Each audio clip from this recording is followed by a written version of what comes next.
नमस्कार किसान भाइयों, कृषि फाई के खेती समाचार बुलेटिन में आपका स्वागत है। मैं हूं राशि आपके साथ। बड़ी खबरों की ओर रुख करने से पहले आइए एक नजर डालते हैं आज की खास हेडलाइंस। पता चल सकेगी जमीन की सही कीमत, देश का पहला कृषि भूमि सूचकांक तैयार। 10 एग्रो केमिकल्स पर लगेगा प्रतिबंध, बासमती धान में होते हैं उपयोग। किसानों को मिलेंगे मुफ्त पौधे, खराब पौधे होंगे रिप्लेस।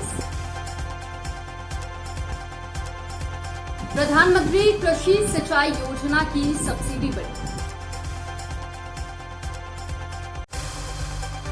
अब खबरें विस्तार से। अहमदाबाद स्थित भारतीय प्रबंधन संस्थान IIM के Mishra centre for financial markets and economy ने देश का पहला भारतीय कृषि भूमि मूल्य सूचकांक तैयार किया है। ये किसानों को उनकी जमीन का सही दाम बताएगा, साथ ही ग्रामीणों और अर्ध शहरी क्षेत्रों में जमीनों के दामों का बेंचमार्क तैयार कर सकेगा। ये एक विश्वसनीय स्रोत की तरह कार्य करेगा।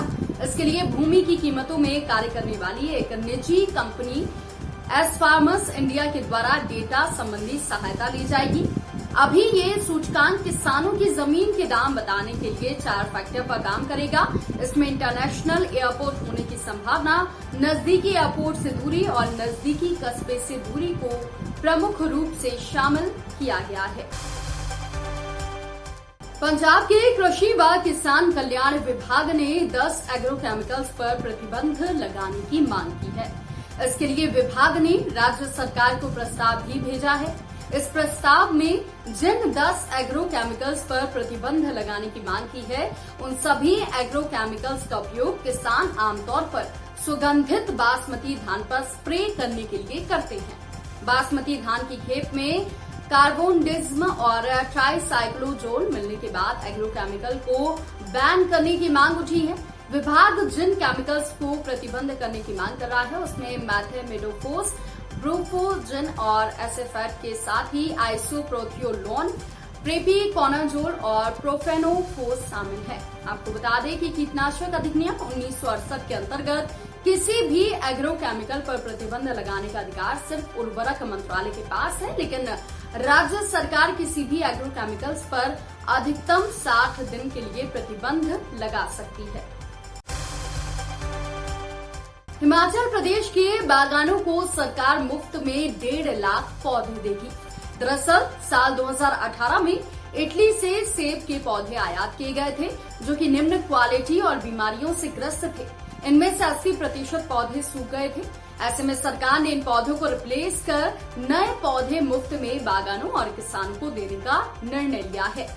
इसके लिए बागवानी विभाग ने 1.5 लाख सेब के पौधे आयात किए हैं। इन्हें 1 साल तक विशेषज्ञों की देखरेख में पोस्ट एंट्री क्वारंटाइन के लिए रखा गया है। उत्तराखंड में प्रधानमंत्री कृषि सिंचाई योजना के तहत दी जाने वाली अनुदान राशि 55% से बढ़ाकर 80% तक कर दी गई है। मुख्य सचिव MS संधू की अध्यक्षता में हुई राज्य स्तरीय अनुमोदन समिति की बैठक में ये फैसला लिया गया है। इसके साथ ही अब से ये अनुदान राशि किसानों के खाते में सीधा DBT के माध्यम से जमा की जाएगी। बता दें कि PM सिंचाई योजना केंद्र सरकार के द्वारा चलाई जा रही है और इसके तहत किसानों को सिंचाई के लिए सूक्ष्म सिंचाई यंत्रों पर अनुदान दिया जाता है। योजना का लाभ लेने के लिए किसान के पास कृषि योग्य भूमि होना चाहिए। ऐसे किसान जो न्यूनतम 7 सालों से लीज एग्रीमेंट के तहत भूमि पर खेती कर रहे हैं, उन्हें भी योजना का लाभ मिलेगा। आप वेबसाइट pmksy.gov.in पर जाकर आवेदन कर सकते हैं।